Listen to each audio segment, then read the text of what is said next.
Welcome, everyone. We're going to start this now because I'm sure we've got lots to talk about in this session and we don't have a huge amount of time. So welcome to this session and thank you for choosing this breakout session. I am absolutely delighted that we've only got 2 seats at the front. It's maybe the third one at the front over there that I can see. Lots of people choosing this one. And why wouldn't you? There might be a lot of rooms to choose from right now, but this is clearly the most important one. We're here in the Northeast. We're talking about the Northeast, and we're not just talking about housing today. We're talking about homes, and we're talking about making people warmer in the Northeast. We all know the statistics about the Northeast. I imagine that many of you live and work in the Northeast, but we have high density of fuel poverty, lots of old housing stock, lots of people living on very low incomes. But what we do have in the Northeast to counteract that is the political weight to try and do something about it. And that's what we're going to talk about today and what's happening within the Northeast Combined Authority Warm Homes Taskforce. And that is why the task force was launched. And the aim is not for it to be a technical retrofit project. It's about health, it's about making people warmer, it's about making sure that children can grow up in warmth and not cold, and it's about making sure that all the residents across the Northeast, from Berwick to Barnard Castle and everywhere in between, can afford to keep the heating going through their radiators. So we've got, an hour and a quarter today? We're hoping this is going to be, or feel like at least, a conversation. It's going to be interactive. And it's going to start with 5, 10, 15 minutes from each of us. I think, Laura, you're going to take a bit longer to set out the task force. We all sit on the task force, and I'll talk about it in a second, but we're all going to set out our own sort of piece of it. We're going to use Slido a little bit to try and get your views and try and get your input. And that is not only just going to be used today, but the task force is going to try and use that in the future as well. And then we'll finish at looking at some of the opportunities, what we hope, and how we will take this session forward into the future of the task force. I am playing several roles today, which is going to be a bit confusing for me, so I'm going to have to try and change my hat a few times, but I am chairing the session. I'm a panelist, and I'm going to try and run the Slido as well. And I've just realized I've not introduced myself, a cardinal sin. So I am Matt, I work for NEA, you can tell by my yellow lanyard, and I'm the head of policy and public affairs at NEA, and I sit on the Warm Homes Task Force in the Northeast Combined Authority. My panelist to the left of me, Laura, and Laura is the program manager for domestic retrofit at Northeast Combined Authority, and she's going to take us through some of the background of the retrofit work and an introduction to the task force. I will then give some reflections on the customer engagement elements in the panel. We've got Ross Armstrong, who's the Chief Executive of Warmworks, and is going to take us through some of the customer journey elements, and Sharon Grant at the end, who's the Director of Northeast Institute of Technology, and is going to talk about the jobs and skills elements of the task force. So, as I said before, we're going to use Slido. You're not getting off lightly. It's not like the other sessions we've had so far where you can sort of sit there and relax. We are going to ask for your input. So we're not going to put the Slido up quite yet because we need you to hear about it first. But make sure you connect to the Wi-Fi. Make sure you know, if you don't have Slido downloaded on your phones, get it ready now. We want this to be interactive. We want your views to take this forward. So without further ado, I'm going to pass over to Laura to take us through the task force. Lovely. Thank you very much, Matt. Oh, is that on? So I'm just going to very, very briefly set the context for the task force, a bit of an introduction to the Combined Authority and the programme that this work sits within before going on to a bit more detail about the task force. So the Northeast Combined Authority was formed in May 2024. We're led by our first Northeast Mayor, Kim McGuinness, and a cabinet of 7 local authorities in the region. We have 5 missions that guide our work at the Combined Authority. They include being home of the green energy revolution and home to real opportunity. And ultimately, all the work that we do at the Combined Authority is kind of delivers against those missions, which are all ultimately delivering against our Mayor's overarching aim, which is to improve people's lives. Is this Was it on when Nat was? No. It was just loud. I don't know what it was about. I was like, there's no difference.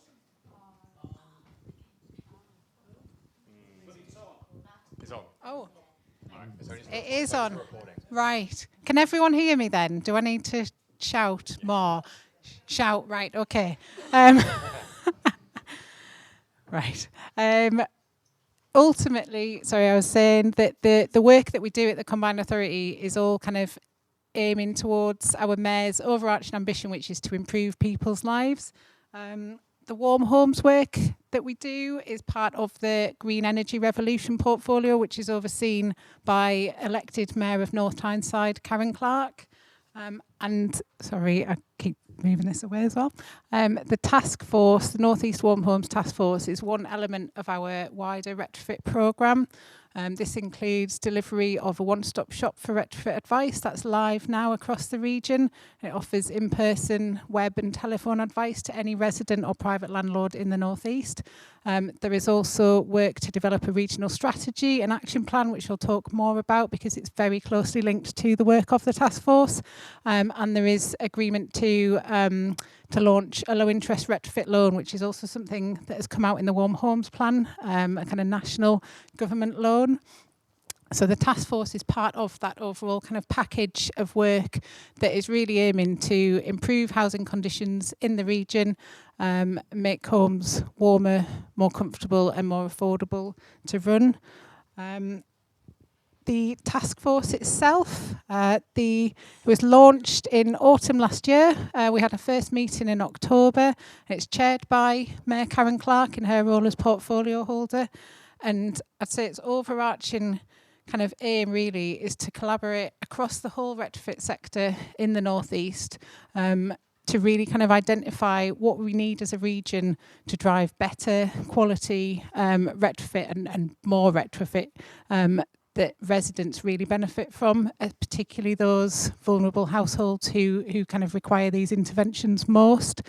The core output of the task force is the development of a 5-year regional retrofit strategy and action plan. We have a consultant procured to support with that, but the task force as a group are going to be absolutely fundamental in shaping that work over the next 12 months. Other outcomes are kind of better, deeper connections being forged across the retrofit system in the North East, both kind of formally through joined up work at meetings, but also kind of informally, the sort of connections that we're seeing already being made at meetings, the sort of opportunities for collaboration being identified. And really crucially, the task force and the work that's coming out of that is going to be key to us demonstrating readiness in the region for devolution. The North East Combined Authority is one of a handful of mayoral strategic authorities that's in the running for devolved retrofit funding soon. And we know that we need to demonstrate to central government that we've got a robust plan in place that's built on really strong, good partnerships and that we can deliver on that devolution for the North East. So they're the kind of, I guess, the sort of headline outputs and outcomes for the task force. Talk a bit about how it's kind of structured and how we've kind of modelled the task force. So we were kind of clear that we wanted to convene local leaders from all areas of the system. You know, we know that good retrofit depends on kind of every bit of that journey succeeding, from initial messaging and advice, retrofit installation of good quality, funding and financing options, aftercare as well. And we know that if any of these steps fail, then we don't achieve successful retrofit for that householder. We wanted to move away from kind of siloed working and actually get all kind of areas of the sector in the room together. And we've kind of done that. We've created the sort of core task force group with representation from local authorities, absolutely kind of key to this, skills providers, charities and the voluntary sector, NEA, the North East Child Poverty Commission, I'm going to forget someone massive, installers, obviously, and locally based manufacturers. and also strategic partners like the North East and Yorkshire Net Zero Hub, NCS Foundation, and really crucially DESNES. So we've got that direct line to central government in the task force. What we're kind of still a work in progress in terms of membership is private rented sector representation. This is one of our key target groups for the work that we do at the Combined Authority, and I think the fact that we haven't actually cracked a kind of representative really speaks to how difficult it is to kind of find routes into that sector, and also a representative for health. Don't need to kind of labour how important and kind of interlinked health and pure housing are.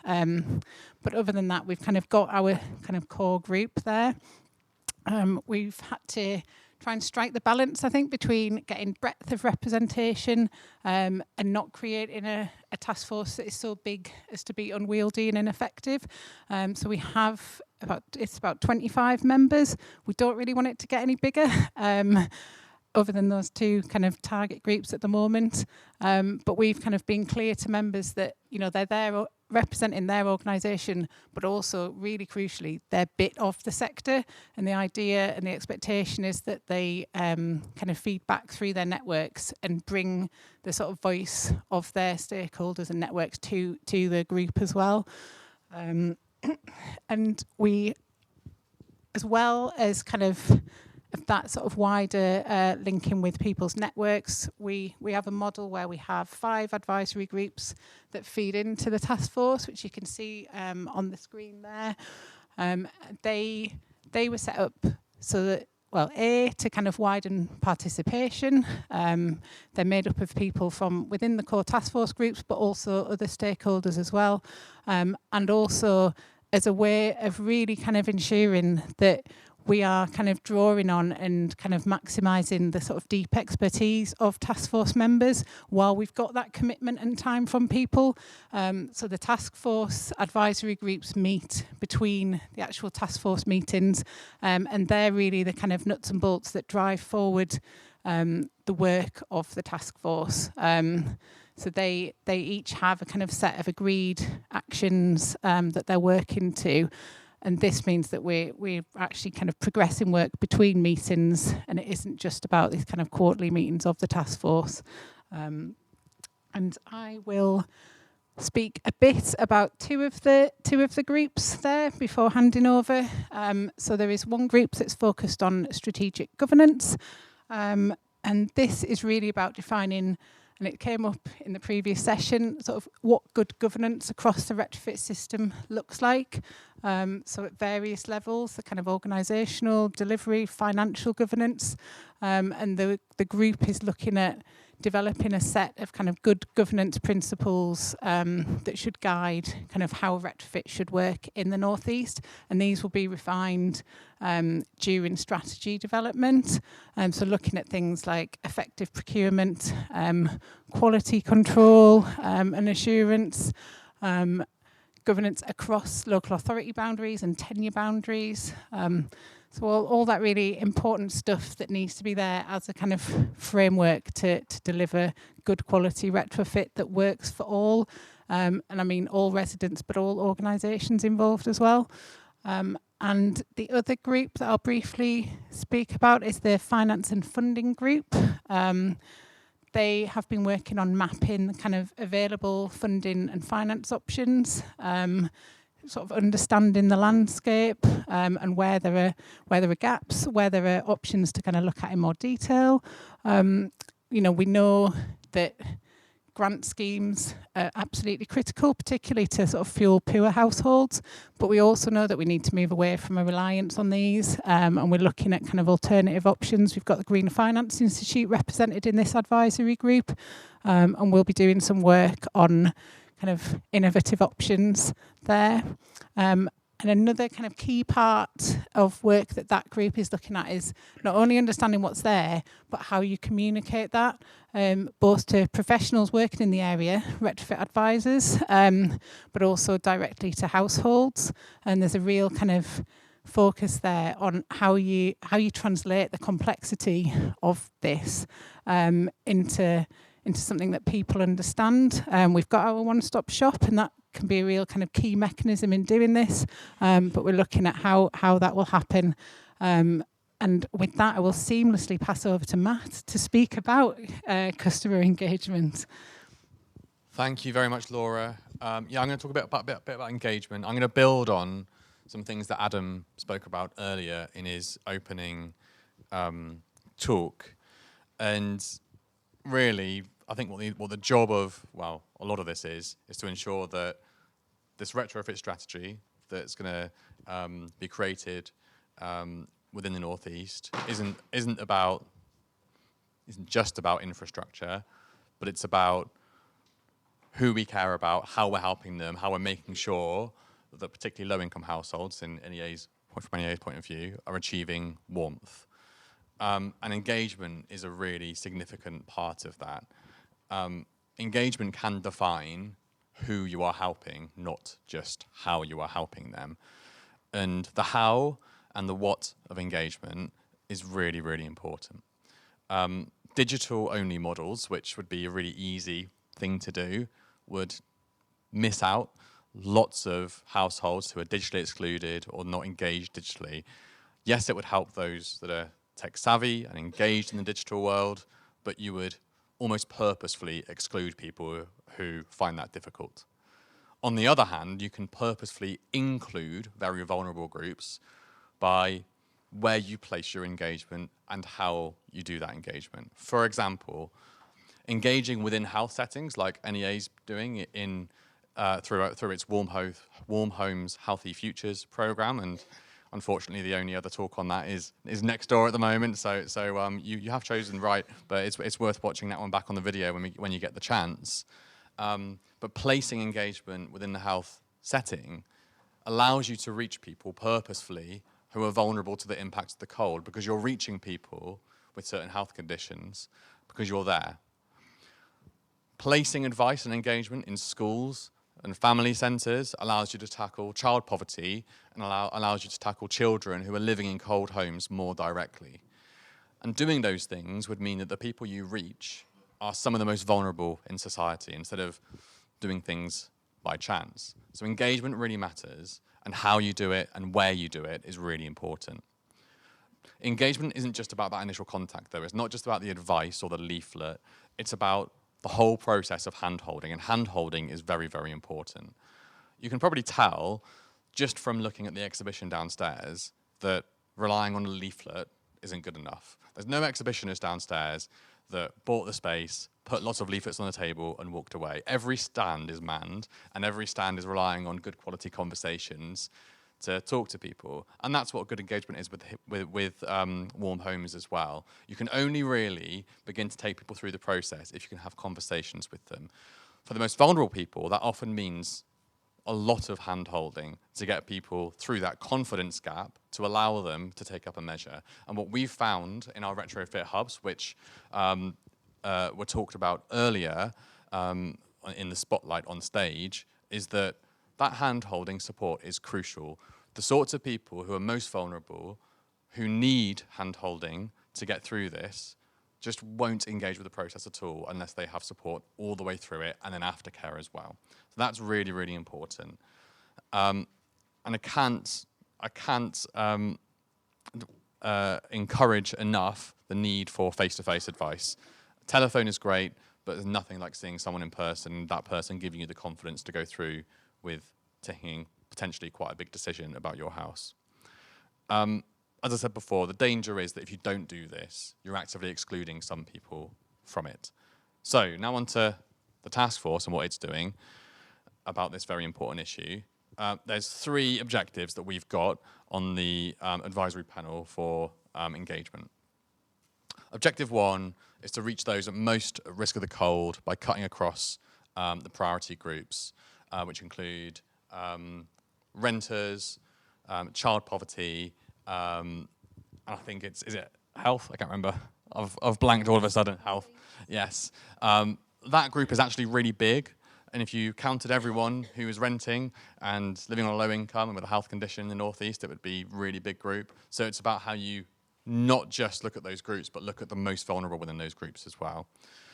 The second objective is to support someone through the entire journey, not just the hooking them in, but the engagement through the whole process, bring them through the retrofit process and the aftercare as well, even after they said yes to the install. And then, really importantly, making sure that people trust this process as well. A couple of the really big things that we're focusing on at the moment, Laura's already touched on, is getting a representative from the health sector involved in this. This doesn't work if you don't have health sector involvement. That's what we found out in our Warm Homes Healthy Futures program. If you don't bring the health sector in with you, you're not going to achieve your objectives on this. So it's a really important part of it, and it's something we're working hard on. And the second thing is relating this to the child poverty work that's going on in the Northeast and making those links between how we're reaching children and how we're taking children out of poverty to how we can make sure those children are living in a warm home as well, and how that engagement can sort of work with each other. So those two are the really big things that we're doing, but the importance of engagement is rooted within the task force. Ross is now going to talk about what comes next, which is the customer journey. So engagement's important all the way through, but once you have got someone to sort of say yes or to be interested in it, that customer journey is incredibly important. And if that doesn't work, doesn't matter how good your engagement is, people will drop out. So Ross, if you could give an introduction to that part of the task force, that would be fantastic. Good. Thanks, Matt. I've got quite a loud voice, which means the microphone is like entirely for show. But I do need it, I think, to be recorded, so we'll carry on with it.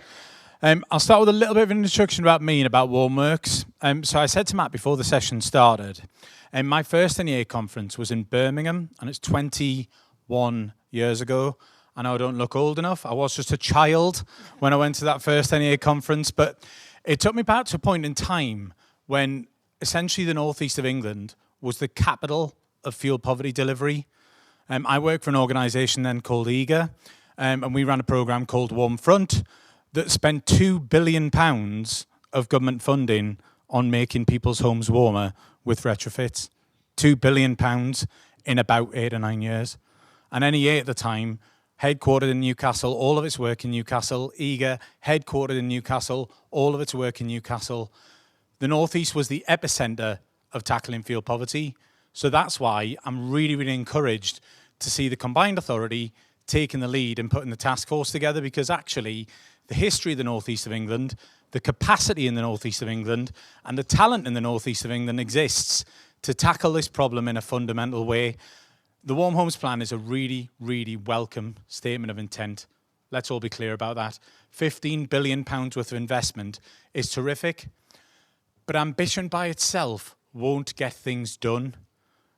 Aspiration is great, but what we need is perspiration on the ground, getting stuff done in people's houses. And I think what I'm really hoping that the task force will zero in on is, to Laura's point about that end strategy, really demonstrating that the Northeast is ready to deliver. Because my fear for the Warm Homes Plan is we're going to see 12 to 18 months of calls for evidence, consultations, evidence to committees, responses to consultations. All this stuff has to happen. So officials in the room will say government has to work the way government has to work. That's fine. But delivery is what counts, and delivery is what gets things done. If I fast forward from 2005, when I was still a child, I've just pointed that out, to now, I have the great pleasure of running an organisation in Warmworks that is delivering £100 million every year in Scotland on a national retrofit scheme that's been running for 11 years this year. £100 million a year is making a big impact in Scotland, but the lessons that we've learned are all about what informs effective delivery. The questions that you keep hearing about: is the supply chain there? Can we get customers on board? Will vulnerable households engage modern technologies? They've all been answered, folks. It's out there. We can do it. Now's not the time to start re-answering questions that we already know the answers to. We need to get on with it, and that's what I think the task force can really do. So that's a bit about me. That's a bit about Warmworks. Why delivery matters most is because that is where you get popular engagement in the art of homes being upgraded. I once was told years ago that buildings are great. You can do what you want to buildings. They're mostly made of bricks and mortar. But people live in buildings, and that's why they're called houses. And the solutions we design have to be able to meet the needs of people and the needs of individuals. And what our experience tells us, and what will really drive the Customer Pathways Advisory Group, is about understanding that one size never fits all. I think that's something actually that Adam said this morning. We need to understand that different properties, different households, different families require different solutions. I was once asked, what do you think defines a fuel-poor household? And it's really difficult because there is no such thing as a fuel-poor household. There are people living chaotic lives with impossible choices to make. So if you say this is a fuel-poor household and this is a solution for a fuel-poor household, you've missed the point. Delivery needs to be tailored to meet people where they are. We need to understand that the technologies we have can be tailored in such a way that they meet the needs of those individuals. Again, we know how to do this. One of the things to reflect on is that at various times in the fight to tackle fuel poverty, we've been told the money's not there. Government doesn't have the money, we can't get it from Treasury. Or the technology hasn't moved on, it's too reliant on gas and fossil fuels. Or we don't know how to put the technology or modern technologies into people's houses. I've been around long enough to live through all of these things. Well, guess what? Now we have the capital, we know the technologies, we know how to reach people, to Matt's point. We should be getting on with it. And that's what I really want to drive through the Customer Pathways Advisory Group, to ensure that the strategy is really shaped by that spirit of delivery. I think returning specifically to what the advisory group that I'm leading is focused on, it's a bit like Matt's. We have 3 core principles. The first principle I think is the most important. You're not supposed to pick favourite children, I'm given to understand, but I'm going to. It's simplicity. Simplicity is absolutely key. If people don't understand what the offer is, imagine if you live in a household that is fuel poor. As I said before, you're making really difficult decisions every single day. You do not want somebody on your doorstep talking to you about the Hills definition, your SAP rating, the SAP uplifts, U values, and the relative merits of air source versus insulation in your property. You just don't, folks. You're worried about whether you can afford to get stuff and heat it for your tea. So simplicity is absolutely key. I made a contrast a few months ago about the programme in Scotland. So the programme that we run for the Scottish Government has 4 gateways for customers to navigate, where they need to be eligible, quality checks, pass through and then done. Hug 2, the previous government's programme that some of you will remember, had 19. Right? I've worked in this industry for 20 years. I couldn't be bothered with 19 gateways, right? Let alone all the other things that are going on in fuel poor households. All the current government schemes are learning those lessons, and you can see central government making these schemes more accessible. But from the North East Taskforce point of view, the Customer Pathways Working Group will be relentless in insisting on simplicity and accessibility for fuel poor households.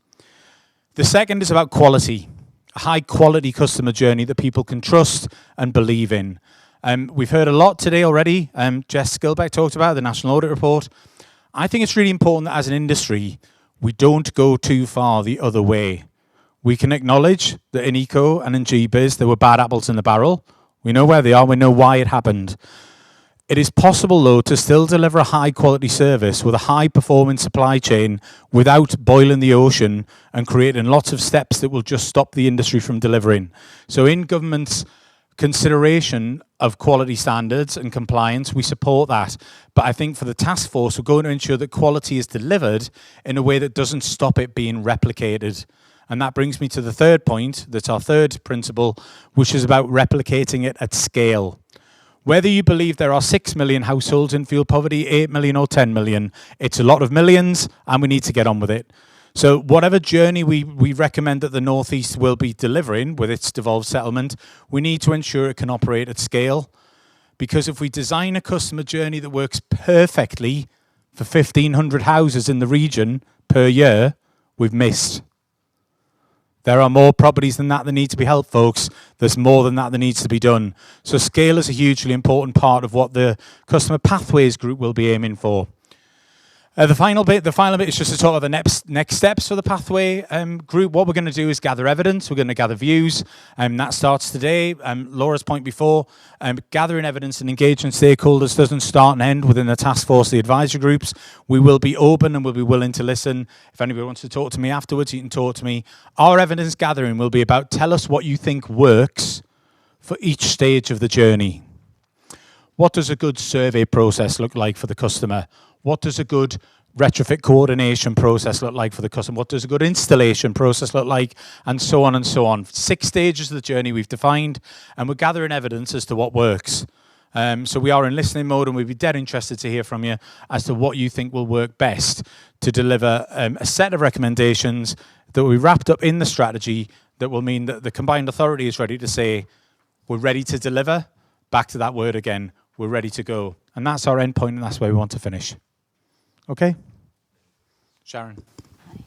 Hi. I don't think I can project quite as well as you can. Can you hear me at the back? You can. I was a teacher for 20 years, but yeah, I'm not sure the room was ever this big.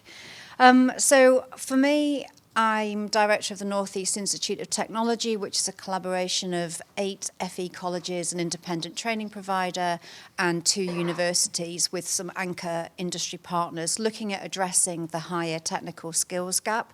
But of course, to be able to do that, you've got to have the talent pipeline coming through. So my passion really is about skills, upskilling, reskilling, and education pathways.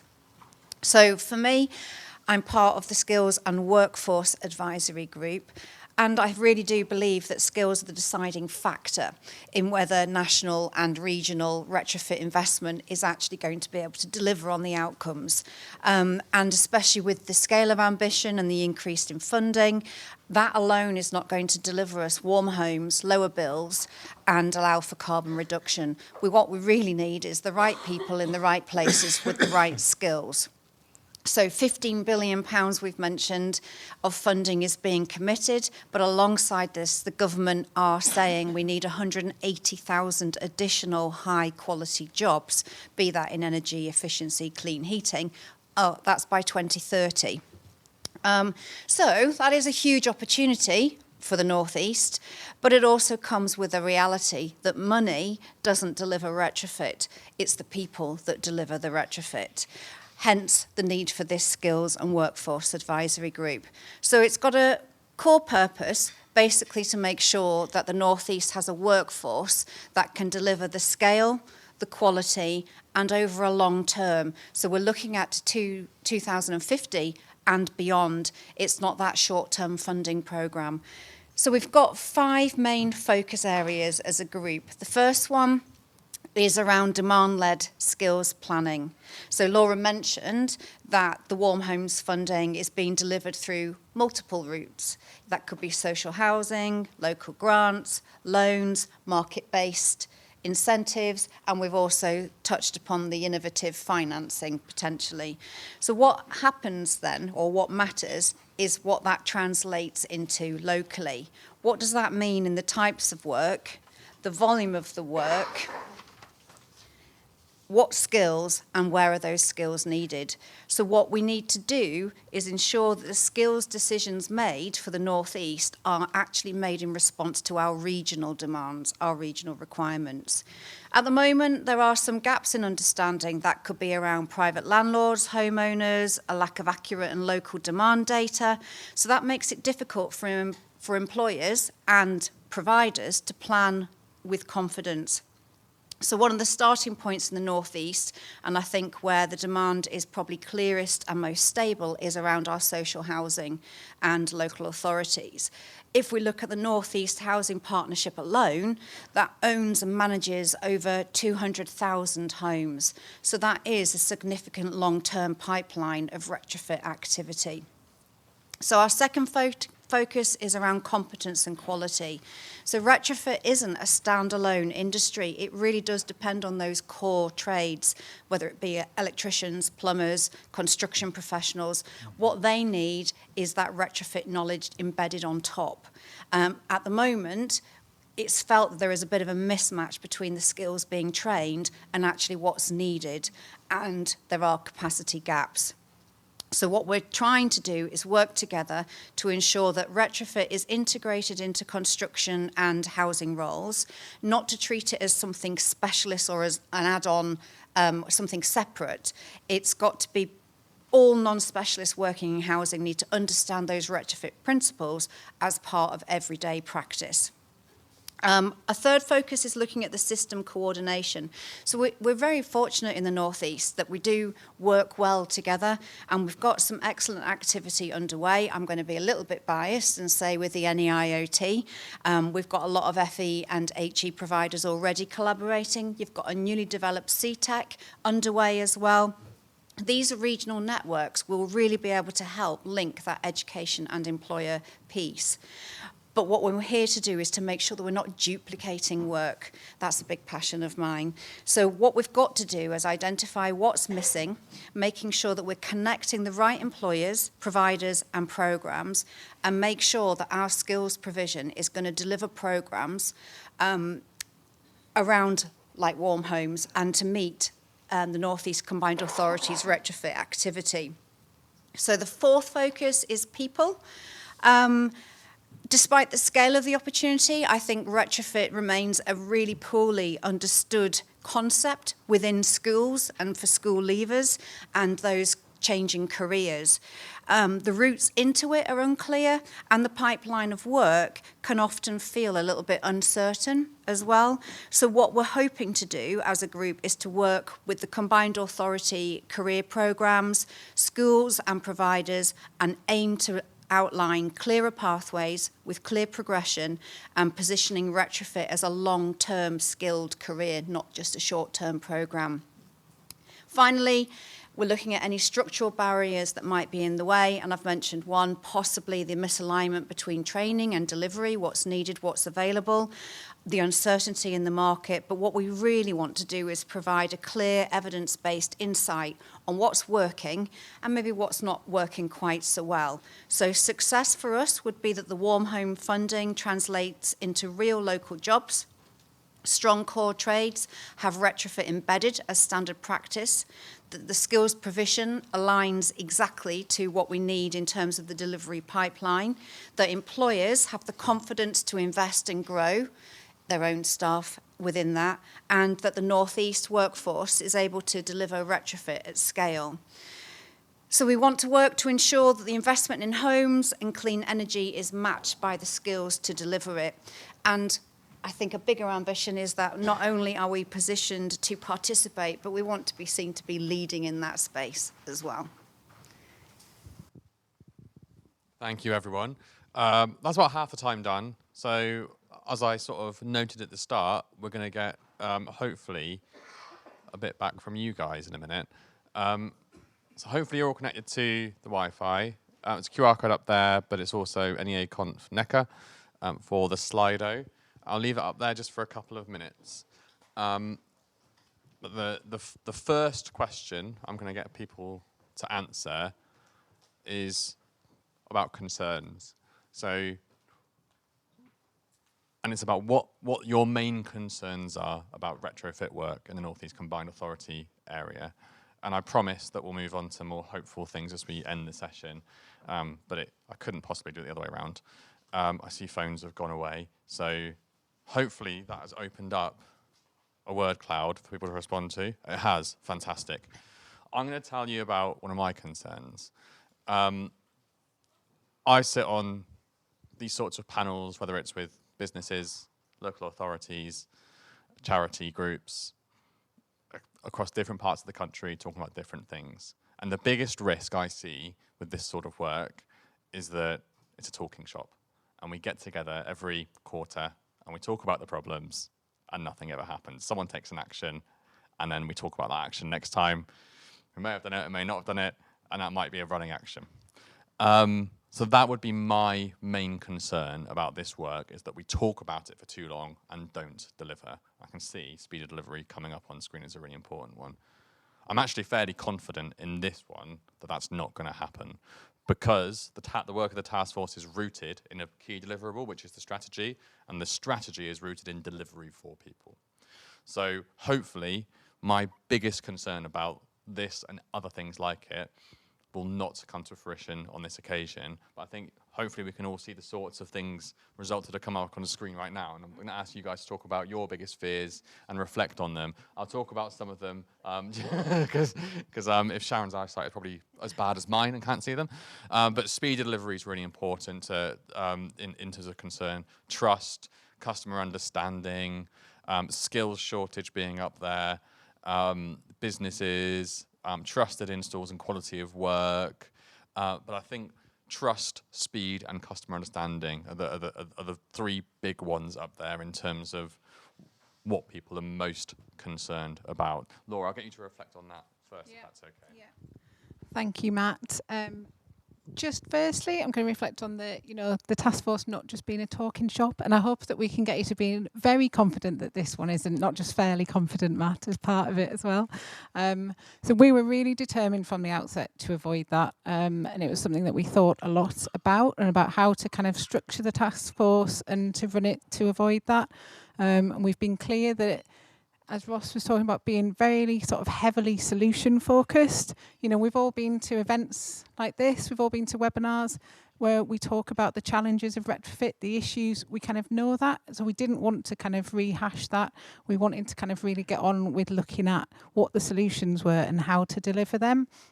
So we've been focused on, that sort of tangible output in terms of the strategy and other outcomes from the start. And we've been really clear with members about that and about what their role is. People knew from the start that there was going to be homework. It wasn't just a series of kind of quarterly meetings. And everyone has come to that with a lot of kind of enthusiasm and energy. And is, everyone's doing their homework, basically. The advisory group format was a way to kind of avoid that as well. That's really kind of progressing sort of proper work between meetings, I'd say. And, that's a way of us kind of getting what we can really from members while we've got their time and commitment. And, this group is going to be that sort of key group of consultees for the strategy. We're developing the strategy using the kind of principles of the MCS Foundation's Lara pilot, which was all kind of focused on collaboration, co-ownership, and as well as the task force, there will be a lot of opportunity for other stakeholders, people in this room to contribute as well through a series of sort of large in-person workshops. So we are determined and have been to avoid it just being a kind of a talking shop. So in terms of the things that are coming up on screen, it's no surprise to me at all that sort of trust, customer understanding are coming through really clearly. I mean, we've got a one-stop shop operating in the region that has been, the kind of previous iteration, and now this one has been running for sort of 2 years really.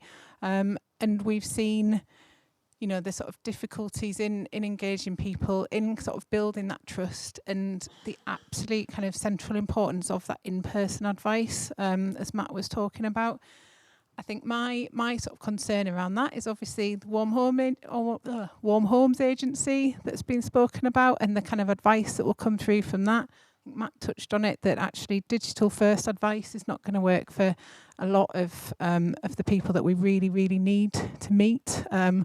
And that's a challenge, but then there's also the opportunity there to work with government on trying to shape that and to bring the learnings that we've got from our one-stop shop that does include in-person advice. I'll hand over to someone else to give you opportunity now. Good. I'll just build on what Laura said really about the task force being a talking shop. I've been on a few of these in my time, and one thing I'll say about this one is there is a direct line from the mayor through to Laura's team. The mayor is personally absolutely bought into this, so I think when you have the political will, it puts pressure on the civil servants to get stuff done, because I don't think the mayor is going to accept a kind of mealy-mouth thing that isn't very focused on getting things done. She's very proactive and very keen to get things done, so that gives me confidence that we are going to get stuff done. One of my favourites on there, I see this all the time, is skills shortage. I don't believe that's a thing. Has anyone in the room seen the film Field of Dreams? Yeah? So there's a really famous line in that film where he says, if you build it, they will come. And the same is true of the supply chain. I've worked with the supply chain for 20 years, small businesses, large businesses, bits in the middle. If you give the supply chain the right parameters and a program that they can invest in that will return for them in the long term, they will work with a lot of the organisations that Sharon talked about that are in the Northeast and available to them, and it will happen. I see the skills shortage thing as that's basically talking down the industry. The industry, I promise you, is full of creative, entrepreneurial businesses that want to do a good job. So it actually is the job of the task force to create the right parameters for the business to invest in apprentices, placements, skills and training. So I think it can be done. I know that skills shortage comes up all the time, and I always give the same answer, which is I don't really believe it. I think if the conditions are right and the parameters are right and the environment is right, the support is there, it can be done. And the other one I just want to quickly reflect on before Matt gives me the fish hook is all about that customer understanding bit. And I'm sorry if this is like a broken record to what I talked about earlier, but this is key as to how we frame the offer of support. Speak the language that people speak. Engage people on the basis that they need to be engaged, and then the customer understanding will come. If we try and make it too top down and try and to make it too jargon heavy, it won't happen. So yes, customer understanding is a concern, and I see why it's a concern, but it's on us to fix it, and it's on us to address it. Sharon, any comments on concerns or reflections? I would agree that there is capacity within the region to deliver on a large scale the skills training that we need. I know a significant amount of investment has already gone in for air source heat pumps, solar PV, insulation, heat networks. The frustration I think comes is that a lot of that is around short-term funding packages made available to the employers. They do need that level of support.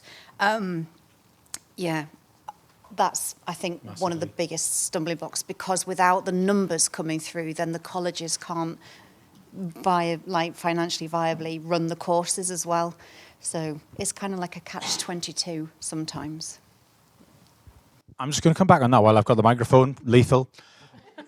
Does anyone in here know of any other industry where a market signal would be given to say there's £15 billion available and you've got a 2-year framework to invest in?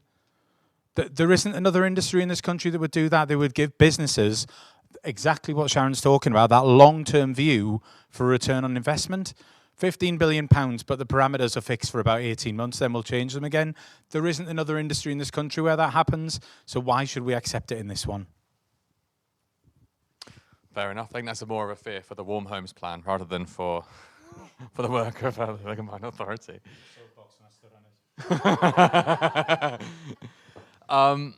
Thanks for your reflections on that. Really appreciate it. Now, Ross talked about, and Adam talked about earlier, Brenda talked about earlier, definitions and how use of language can be really important at the doorstep and trying to convince people to do this. We've got 2 questions that are going to help feed into our work. One is, do you think most people understand what the word retrofit means? When we're talking about creating a retrofit strategy, is that meaningful for people or not? We've got, I suspect you've sort of been primed by Ross and Brenda how to answer this, and sort of me as well, but, you know,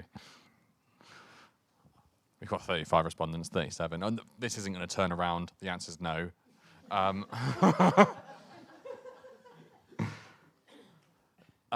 And then, once again, do you think using the term, be interested to see if it differs from 100%. Do you think using the term retrofit is helpful or unhelpful for residents? Very little hope of a comeback here. I am actually. If anyone has said yes and they're willing to talk about it, that'd be really useful.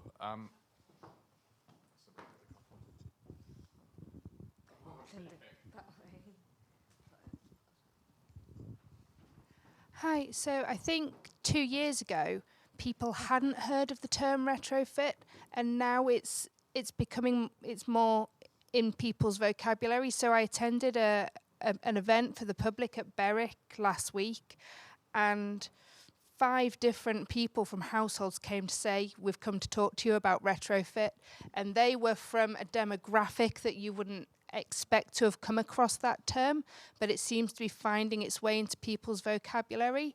So I feel like there's a bit of a balance in that it's maybe changing some of the language we use, but also educating people and familiarising them with those terms, so you know, bringing them along with us.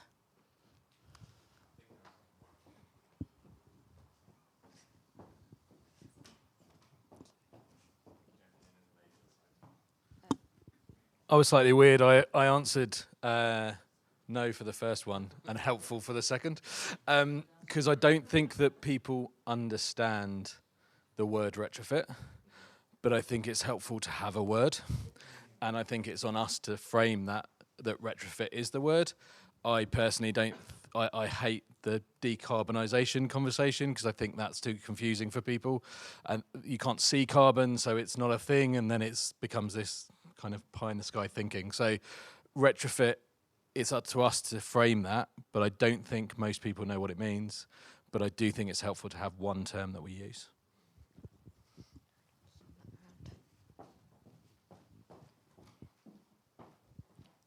Hi, yeah, I did the same. I said no on the first one, second on the second one, yes on the second one, purely because on a daily basis my team are delivering information on retrofit, and I think there's a lack of education out there on retrofit. So, you know, we are delivering that information so they understand what retrofit is all about, and I think that is the key, education. I mean, we just need to get the word out there so people understand. So everybody that comes through our advice service gets that information, and we back it up with information leaflets as well, so that they can come back. So hence why I'm really interested in what the combined authority are doing. I just want to add one thing to that story, where I think it is important for us to make the word mean something to people. So it's not what the word is, it's how, and just to build on what everybody else has said, make it mean something. And if you look just across the water, what's happening in Ireland, obviously different conditions, different infrastructure, different long-term funding. However, what they have led with is a sort of a fabric approach to rolling out external wall insulation first in order to make heat pumps really effective. But what's really useful is the first conversation I had recently going home in a taxi with the taxi driver was about the wrap. And that's what everybody calls it. It's the wrap. And it's like, oh, I was going to have the wrap now, but I didn't know about whether I wanted to have the wrap. And then we were in the pub later on, and there was some lad at the bar who was listening to us geek out about heat pumps, whatever we were talking about, and he stumbled over and he was like, oh, come here, do you want to hear about my experience with the wrap? And it just means something to people. They've taken this like whole wrap of insulation, external wall insulation, and made it a thing that's then just permeates through common parlance. So it is on us to just make that mean something else to people, and it is possible.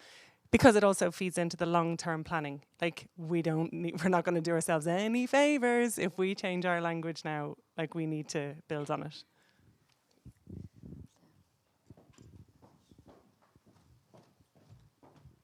Thank you, everyone. It's starting to feel like a hustings rather than panel session, which is a good thing.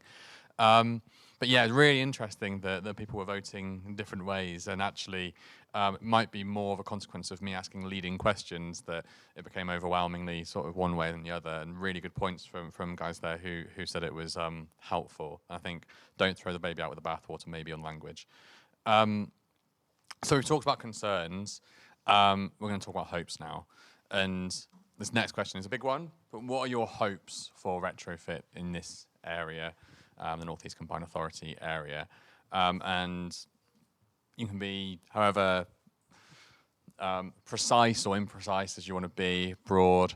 Be really good to hear your thoughts. And my hopes, as you would expect from someone working at National Energy Action, I hope that we can make sure that the most vulnerable people who are living in cold homes at the moment can live in warmth at the end of this, and that we find them, we take them on the journey, and they're warmer and happier at the end of it. I'm hoping that at a fuel poverty conference, lots of people will say very similar things. But yeah, warmer homes are there, warmth, reducing the cost of living, jobs, well-paid jobs, showing off our skills, that it's fully inclusive, fewer people ending fuel poverty in the Northeast is extremely positive to see there. And a lot of hope on screen at the moment. I want to ask my fellow panelists, what excites you about the task force? And if you want to reflect on any of this, that would be really useful as well. Again, thank you. So I think what excites me about the task force is the sort of level of genuine enthusiasm that everyone has come to it with.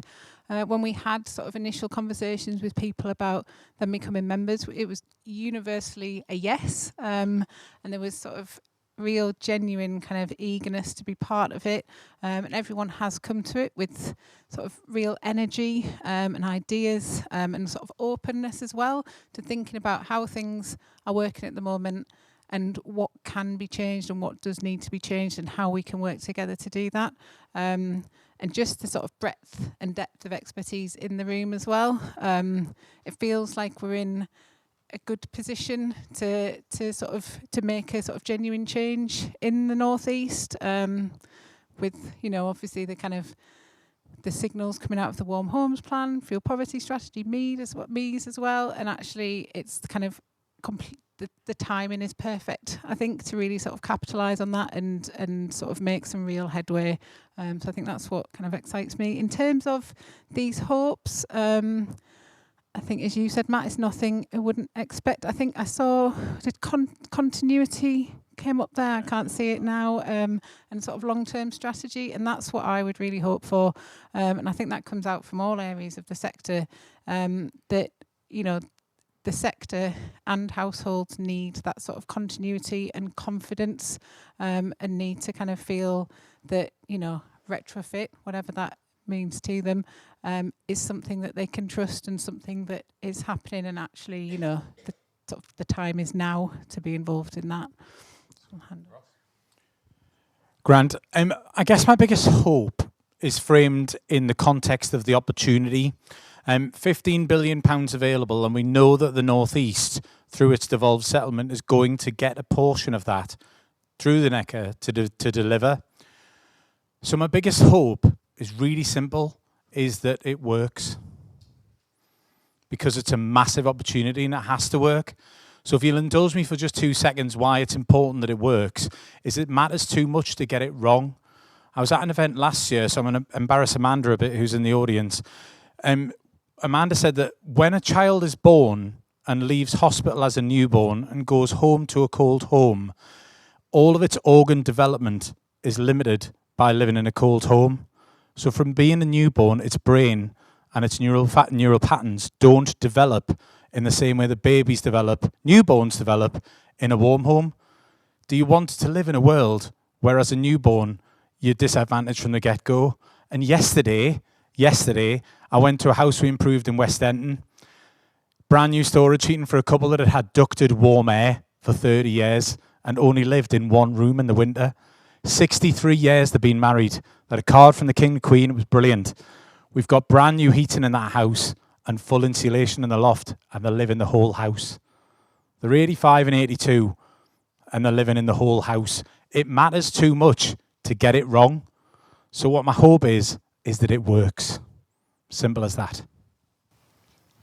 How do I follow that? I guess my hope is that it is this joined-up approach that we're aiming for. It's too big a job for certain individuals to take on themselves. The North East, I want it to be the best it can be. It deserves to be. And I guess part of that is avoiding duplication of investment so that we're using the money wisely when we do get it, for that quality and consistency that everyone deserves.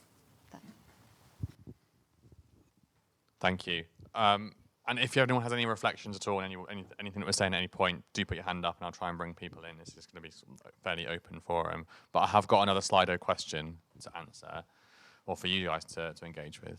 And that's what should be the main focus of a regional retrofit strategy, in that what would make residents read the strategy. And do note that you're at a fuel poverty conference, so if I don't see overwhelmingly addressing fuel poverty as number one, then it's a good start.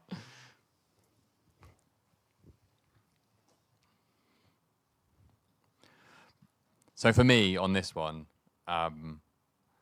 it would very clearly be addressing fuel poverty, but so many of these things are linked, because addressing fuel poverty is about bills, about healthy homes, it's about decarbonisation.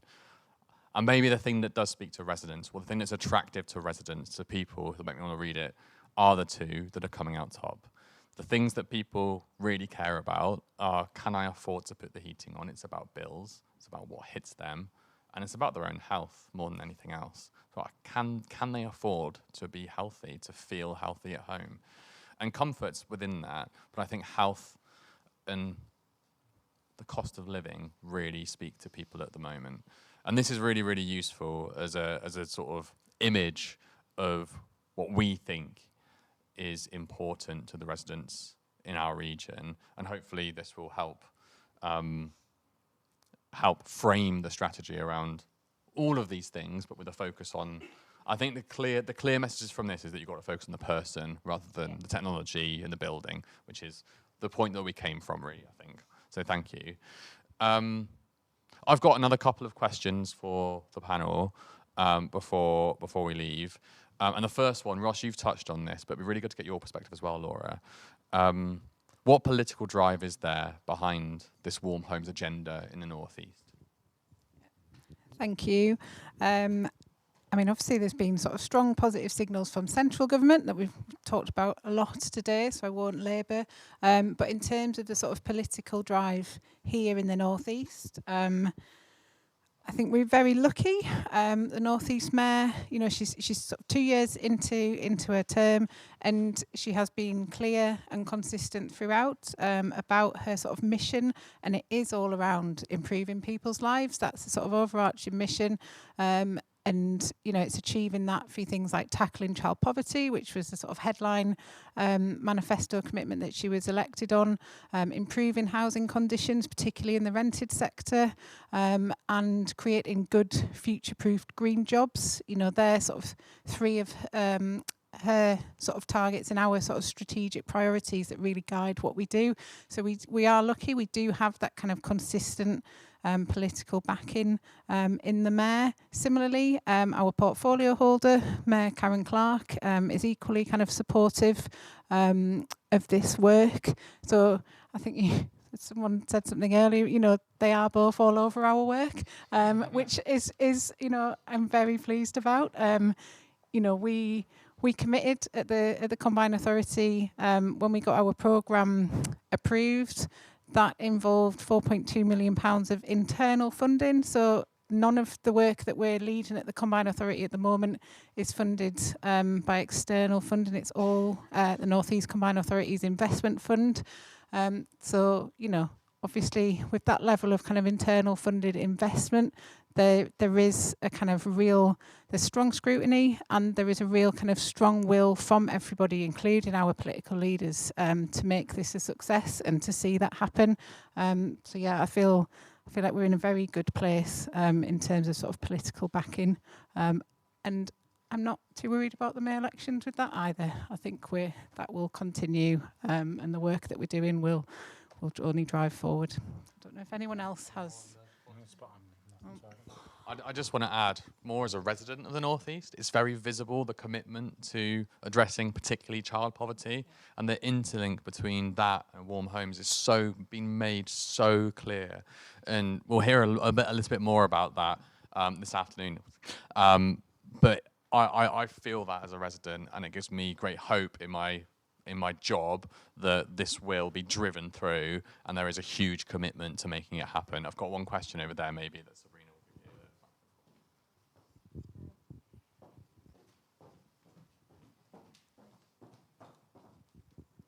you. Right, can you hear me through this? Yeah. Right, so this has all been really interesting, and it's all sort of about the future and about what's going to happen.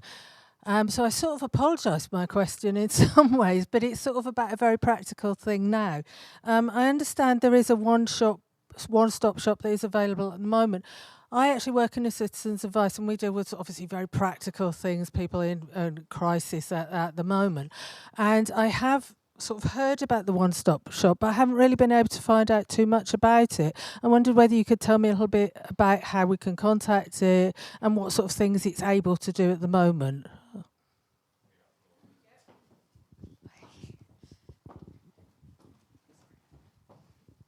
Thank you.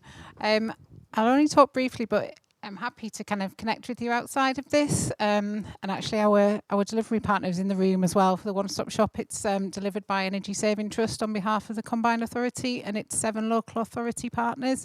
So it's been operational, well, since November, but with in-person advice really launched in December. So it is this kind of current iteration of it is fairly new.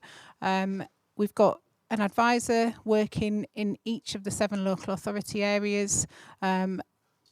We've got sort of advice subcontracted through Groundwork, North Eastern Cumbria, and Community Action Northumberland, obviously just in Northumberland. There is a website where people can get digital advice. You can create a plan which will give you kind of recommendations for your particular home. And there is a free phone line as well to get advice over the phone. So there are kind of three modes of advice. And I can sort of tell you more about that. And hopefully, as we kind of gear up, as I say, it's been kind of fully launched since December. As we gear up, hopefully everyone here will be seeing more about that as well. So it's called North East Warm Homes One Stop Shop. Thanks, Laura. And then last question from me is, so we heard about the Warm Homes Plan this morning. Hopefully everyone's sort of up to date on what's in it. What opportunities does the plan provide for local action here, but also other mayoral authorities? How have you seen the Warm Homes Plan? What's your reflections on it? Thank you. I mean, really, really positively. The plan has obviously been very clear in putting kind of local mayors in the driving seat and backing local leaders to deliver for their areas with a sort of acknowledgement of the sort of knowledge that local leaders have and an understanding of what is needed. So that's been really positive to see. Obviously, at the Combined Authority, we're gearing up for kind of hopefully the future devolution that's on the horizon. And we want to work as closely as possible with government, partly through the task force, where we have a rep from DESNES, but also outside of that to kind of to shape as much as possible how that local delivery works.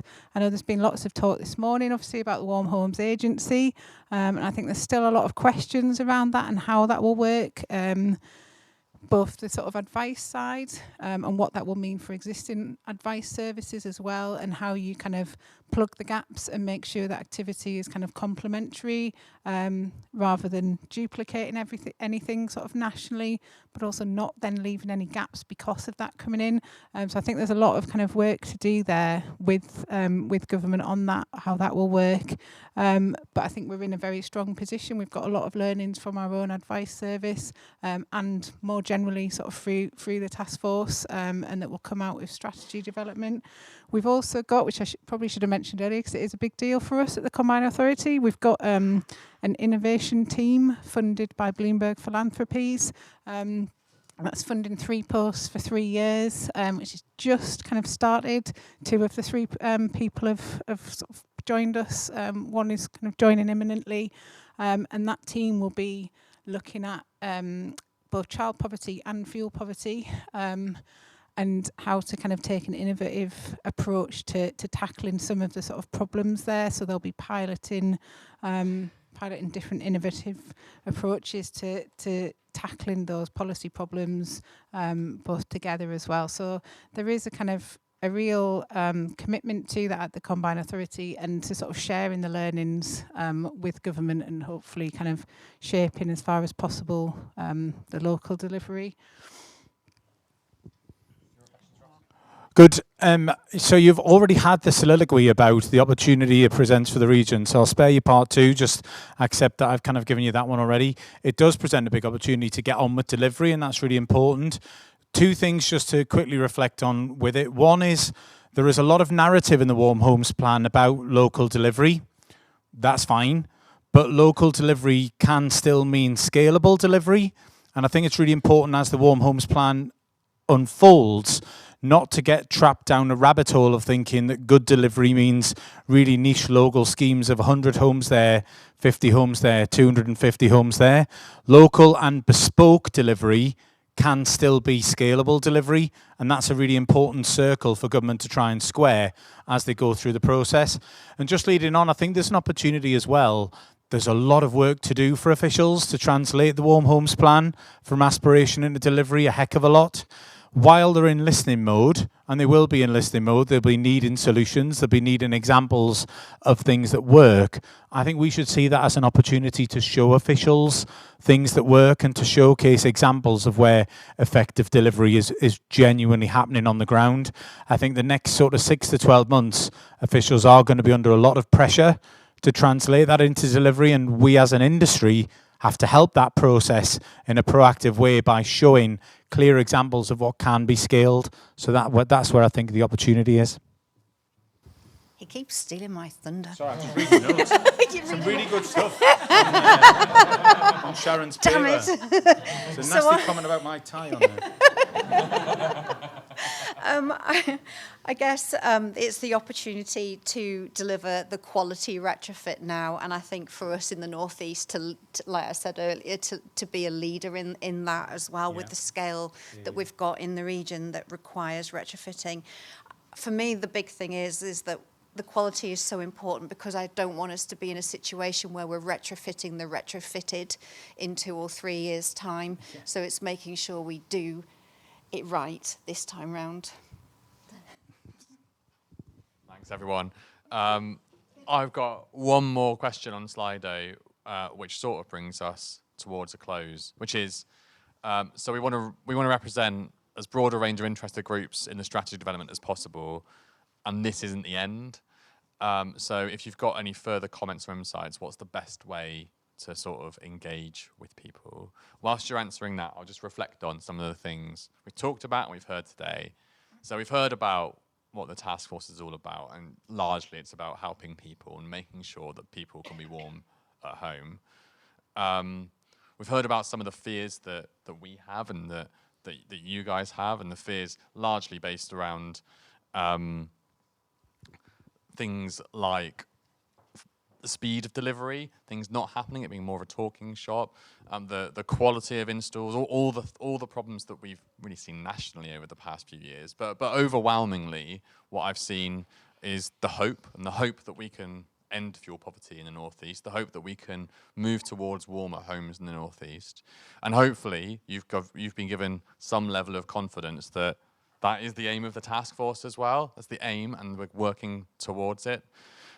We've learned that we should be engaging people on the basis of people, not houses, not bricks and mortar. We should be talking about bills and the cost of living and health and getting people out of fuel poverty. And we've learned that there is the political drive to do all of this. So I'm coming away from this feeling hopeful that we can do it. I hope you're coming away from this feeling hopeful that we can all do this together. And it looks like you're organising a focus group to engage people. It is pretty marginal, yeah. But we're going to take away all the things that you've told us, the word clouds, the answer to these questions. We're going to take it back to you guys, and you'll have that to aid the construction of the strategy. Thank you all so much for coming. Thank you for engaging, for the questions, for the responses. And just a reminder, that next session in the main hall is about child poverty. There's going to be some sensitive stuff in there. We've heard about the impacts on children of living in fuel poverty, so do come prepared for that. But we'll see you in, I think it's half an hour after this next break. Thank you.